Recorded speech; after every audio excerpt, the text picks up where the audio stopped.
chouette de Trangis. Donc c'est une cache de difficulté 1.5, donc assez facile à résoudre. Terrain 1.5, donc on peut y aller à pied, c'est du plat. Et taille XS, donc ça va être une cache en maximum de la taille d'une boîte de pellicule. Alors dans la description, donc c'est dans un parc pour enfants. Ok. Donc là je pense que la cache va être au niveau de la chouette ici. Ok. Et est-ce que j'ai un petit indice? Donc c'est une cache magnétique. Ok.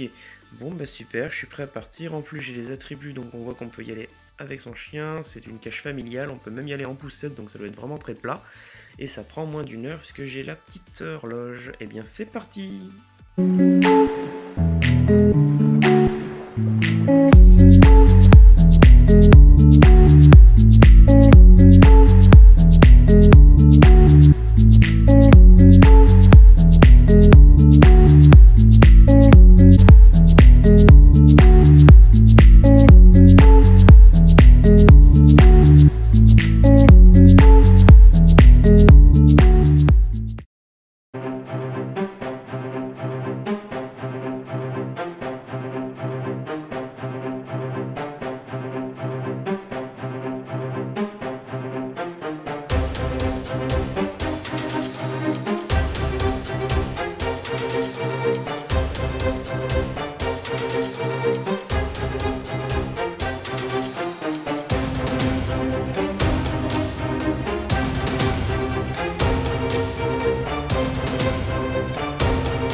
Donc là maintenant qu'on a trouvé la géocache, et on va se loguer sur l'application. Donc loguer la géocache, trouver. Et on écrit un petit texte en général pour remercier le poseur. Donc merci beaucoup pour ta cache. C'était chouette. Hop, on peut aussi mettre un petit point favori parce que c'était du travail. Et on poste. Après on a un petit smiley qui apparaît sur la carte. Et voilà. Par une aide de force pour une cache. Et puis au début j'ai pas trop accroché. J'ai fait peut-être 4-5 caches la première fois, la première sortie. Et j'ai fait une grosse pause de 1 an. Et après par contre je me suis vraiment lancé et voilà, j'en suis à bon, c'est un petit chiffre pour les géocacheurs. On est à peu près 340 géocaches trouvés. Et puis moi en fait c'est tout simplement il y a quelques années, un reportage à la télé. Et j'avais trouvé ça sympa, j'avais jamais eu le temps de m'y mettre. Je suivais un blogueur américain sur YouTube.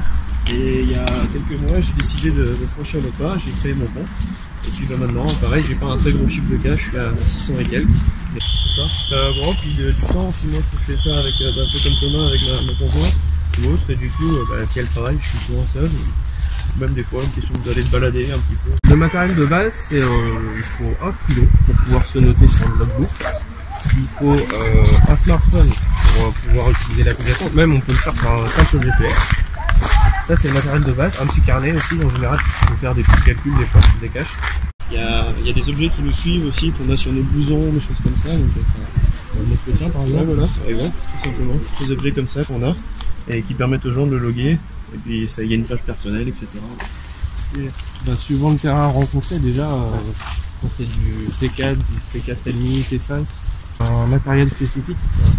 Donc il y a quoi? Il y a le canoë pour aller sur des petits îlots au milieu des lacs. Il y a un équipement de plongée, parce que des caches sous-marines, un équipement d'escalade pour aller soit sur des murs, soit dans des arbres, etc.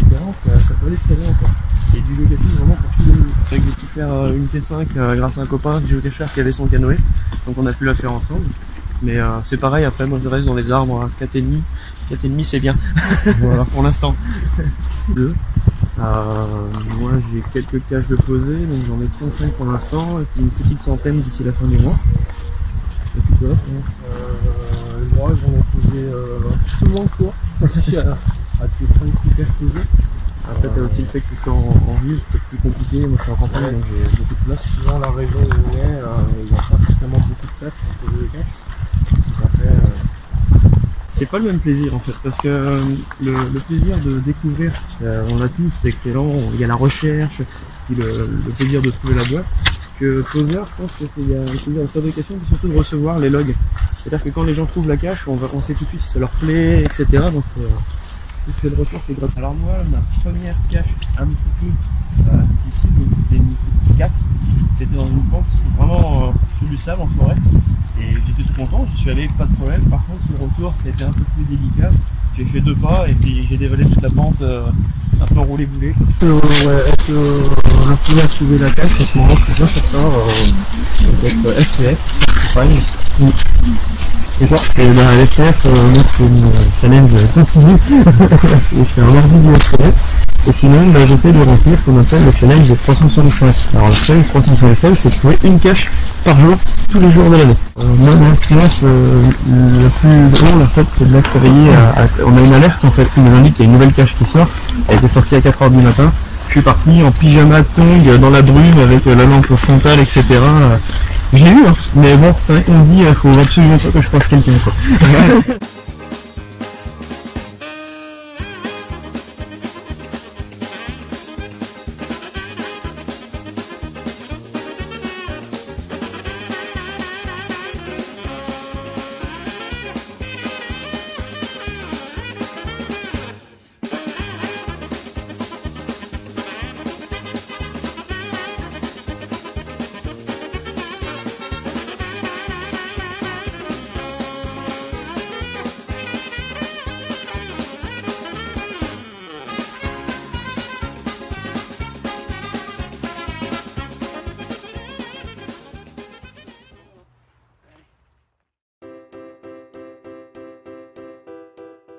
Disons que quand tu es non premium, en gros, la moyenne, c'est on a accès qu'à 20-30% des caches.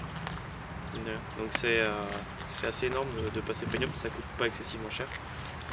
Il y a des caches des fois très techniques, donc vraiment avec des systèmes électroniques ou des choses comme ça, et pour éviter qu'elles soient vandalisées parce qu'il y a trop de monde qui y aille ou des choses comme ça, les poseurs les mettent en premium. Ça limite un petit peu le passage, et puis bon, ça donne un petit côté limité. VIP. Voilà, c'est l'année, il faut compter 30 € je crois à l'année. 30 € et on a accès moins de 3 € par mois. Toutes les caches. Ça reste raisonnable. Et on a accès à toutes les caches, tous les styles de caches, parce qu'il y en a pas mal. Donc ça, il permet de quoi faire. C'est ce qu'on appelle faire un DNF, voilà. Do Not Find. Et ça arrive. C'est rageant. Et on en a encore fait hier. Hier, voilà. On assiste un petit peu, après il y a des endroits où on assiste un peu plus parce que on se dit ouais elle doit être là, et comme hier là on a senti que ça sentait pas bon, on a arrêté au bout de 15-20 minutes. Ouais. Voilà, c'est déjà pas mal. Moi personnellement au début je cherchais les caches comme ça, puis maintenant j'essaye dès qu'il y en a une nouvelle qui sort, je fonce dessus pour la faire, pour être les premiers quoi. Donc, ça a évolué un petit peu dans ce sens là. Puis même sur le regard, quand on balade, des fois on se dit tiens ça peut être un super coin, etc. Ouais, on a tendance à regarder l'application et se dire ah mais c'est pas effectivement des formations. Plutôt bien. Moi ma compagne elle s'y est mise du coup. Et ma grand-mère fait les mystéries, parce qu'en fait elle veut pas aller sur le terrain, mais ça l'éclate de résoudre les mystères, tu sais, sur internet, elle s'est fait un compte juste pour résoudre les mystéries. Donc comme quoi, il y en a pour tous les goûts.